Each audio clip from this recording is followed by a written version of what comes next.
important mitzvah, commandment, and that is the commandment of tzedakah, of giving charity. The Torah tells us that we are to give 10% of our earnings to charity. And I'll quote you the pasuk. The pasuk says in chapter 14, verse 22, Aser te'aser, take maaser, et kol tevuat zarecha, from all of the produce of your land, ayotzei hasadeh shana shana, that comes from your land each and every year.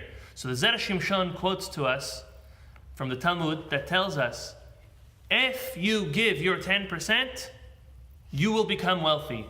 As he quotes, Aser bishvil shetit asher. Give 10% in order to become wealthy, which is contrary to what we would think happens. If a person has $100 and they give $10 from that 100, they're left with 90.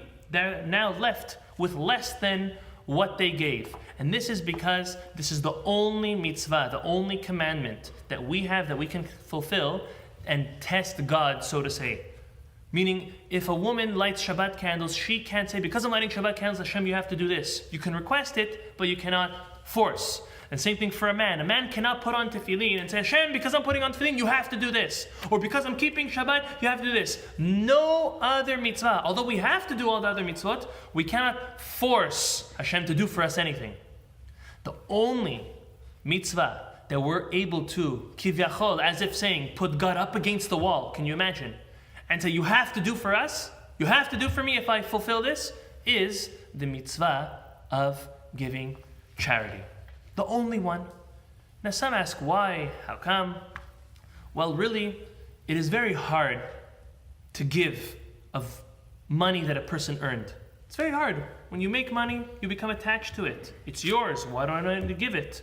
You can't force me to give it. Hashem says, I'll test you. We'll see your emunah. Where does the money come from? Did it come from your hard work? Or did your hard work enable me, God says, to provide you with that success? And then if a person has emunah, they understand that they are just a vessel in order for Hashem to place a livelihood in and to disperse it amongst the needy. Then Hashem keeps on replenishing and replenishing. And then has to give the individual a greater vessel in order to receive more and more and more. And again, this is something that we are able to test God with. So he quotes the Talmud that says, give in order to become wealthy.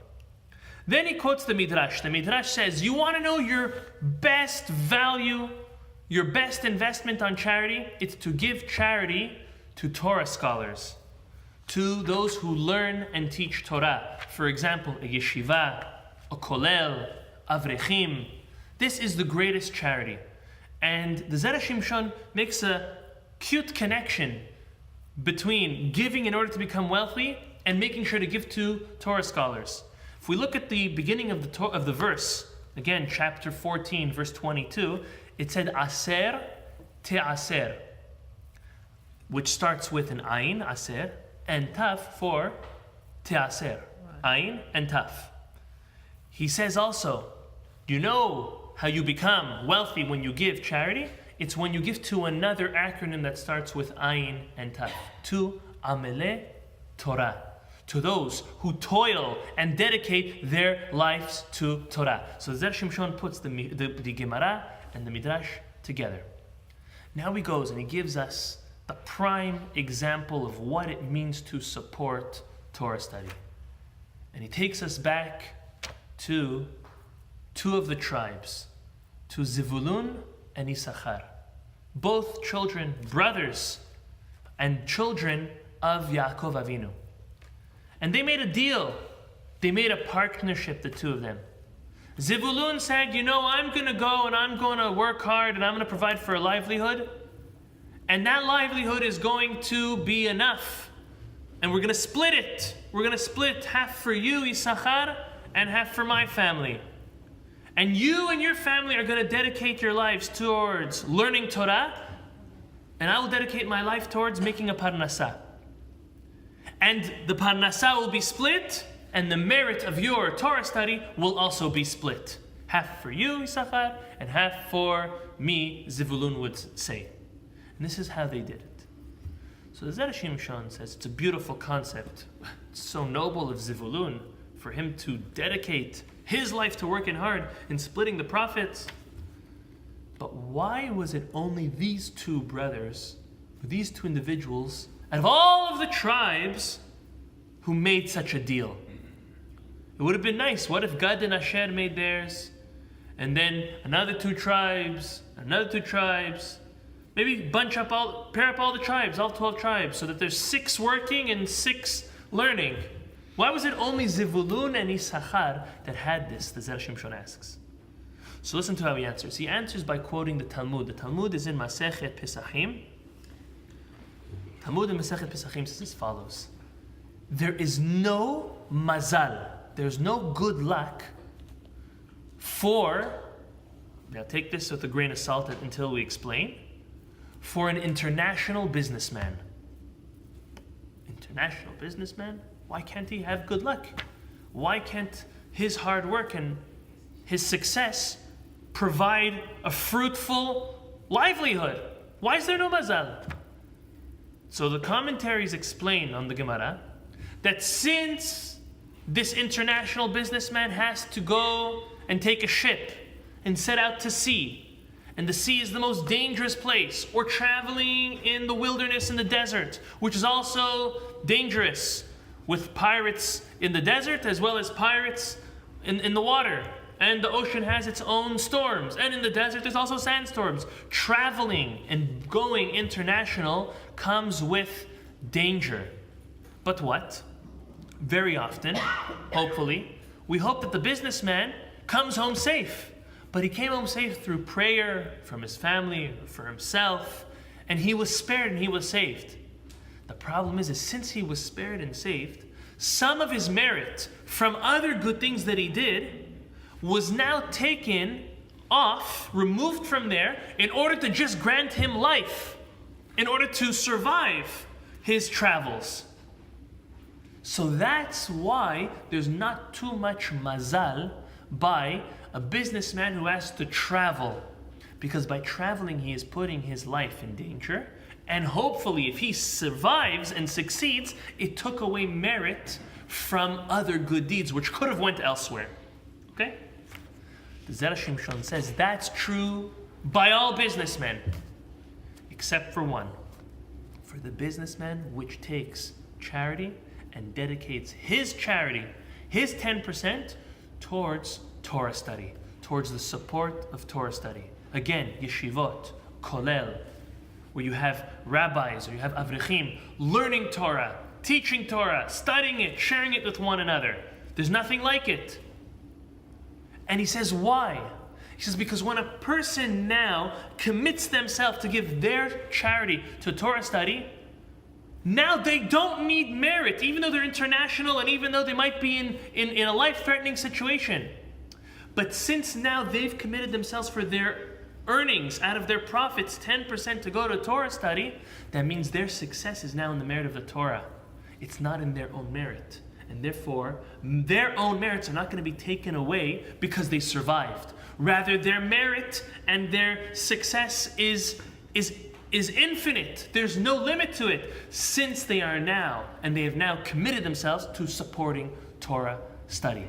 So this just takes a whole new level. Charity makes a person more wealthy. Gives a person, if they test Hashem, it will work. And then, giving specifically to Torah study is the most noble and the most profitable charity a person can give from themselves.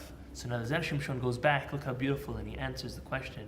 Why was it only Zevulun and Issachar that made such a deal? He bases it on a pasuk, the end of Bereshit, when Yaakov Avinu was blessing his children. And he bases it primarily on Zevulun's situation, on the geography of where he was set up. I quote you the pasuk. The pasuk is in Bereshit chapter 49, verse 13, and it says as follows. Zevulun lechof yamim mishkon. Zevulun will dwell on the coast of the seas. And therefore, Zevulun, if you look at the map of the division of the land for the tribes, Zevulun had the majority of the ocean or the sea frontage. So because he was, the Zera Shimshon explains, because he was at the coast, he could not make a livelihood for himself from the land that he lived on. It was beach land for the most of it. So, what did he have to do? He had to go international. He had to set sail. He had to go out to the ocean. But he realized two things. Number one, it's going to be dangerous for him. And number two, it's going to be very time consuming. He's going to spend a lot of time on that. So he took his dear buddy, his dear brother, Issachar, and he said, you're inland, you are going to stay and work. You are going to stay and learn. And I, since I'm forced because of my situation to go work, I'm going to work, and you are going to provide the merit. I'm going to provide the livelihood, he said, and you're going to provide the merit from the Torah study. All the other tribes, they were inland. They were able to work their land. They were able to work part of the time and study Torah part of the time. So they didn't need to make a deal. But Zevulun, on the other hand, had to seek out another one of his brothers, one of his fellow tribes, to make a deal, since he would be fully engrossed in business. So he needed someone else to balance him out, and that was Issachar. There's many lessons we could learn. First is the concept of understanding that as Jews, we have a choice. We have three choices, basically. Choice number one is to be completely engrossed in Torah study, which is very hard. It's a big challenge. It's a challenge financially and even mentally. Some people just can't sit and learn and teach. It's very hard. On the other extreme, you have individuals who are completely engrossed only in business. And then you have people who are able to make a happy medium, which is very hard, and learn part and work part, which would be the ideal. That's what the majority of the tribes did. But we have to look at Zevulun's maturity. His maturity of knowing that he would be most of his time having to work.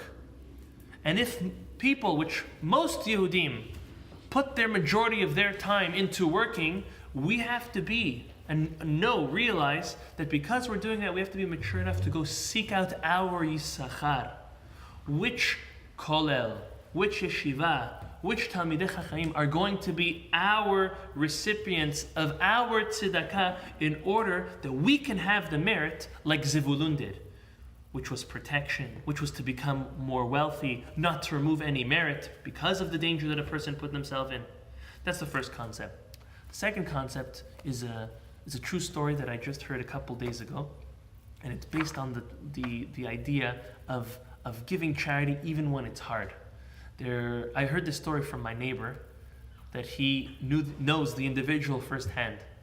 This was an individual who came from Eretz Yisrael, an Israeli Jew who moved to the States, and he came and he had no more than $400 in his pocket and not a penny else to his name, just that. So one time he saw a wealthy Syrian Jew, and he went up to him and he told him, I beg you, tell me your secret. He told him, for what? He says, I want to be rich like you. He says, what are you talking about? He says, I only have $400 in my pocket. I want to be like you. Tell me what you did and what you do to get to this place, to this amount of wealth, and I'll do it. He told him, okay, you ask, I'll give you the answer. But it only works if you do it. He told him, although the Torah says that there's an obligation to give 10% of profits of one's earnings, he says, I go above the letter of the law, and I give no less than 20% of the profit that I make, of the earnings that I bring in to charity. And he says, not only do I give it right away. Even though according to the halakha, you don't need to give it right away. You have some time. You at least have till Rosh Hashanah to do so. So I do it right away. So look what this Israeli Jew did. He stuck his hand in his pocket. Quick math. If he had 400 in his pocket, how much should he pull out? 80. He pulled out $80. That's 20% of his net worth. And he gave it to the wealthy man. And he told him, give this to your rabbi. Give it to him and let him disperse this to charity. Because from now on, I'm going to keep this promise. The man today is a major league guy. don't want to say his name, I don't want to say which business he owns, but he took upon himself from that day that he gives no less than 20% right away. My neighbor told me he's been with him where he almost freaks out and he quickly calls the bank or quickly logs on his online banking to see if any money came in so that right away he gives his 20%. Now again, it's not something that we have to do. It doesn't need to be 20%, it could be 10, and it doesn't need to be right away. But if a person goes the extra mile, and it hurts, some people make enough to spare 10% or 20%, and some people don't. But if a person goes out of their way and they test God and say, Hashem, it's tight for me, it's hard for me, but I will give it because that's the right thing to do, because you gave me in order to help others. We always want to be the one giving and not the one receiving. And therefore, if a person is up to this test, up to testing themselves on their level of emunah, and specifically testing Hashem on this one, this is the only one we can test him on, we can go out and give even when we're doubtful, even when we might be too convinced. As long as it's going to a worthy cause, and as we've learned, the greatest cause, the support of Torah study, one will never become poor or hurt from giving charity. You can only, and you will, as the Torah says, become only wealthier.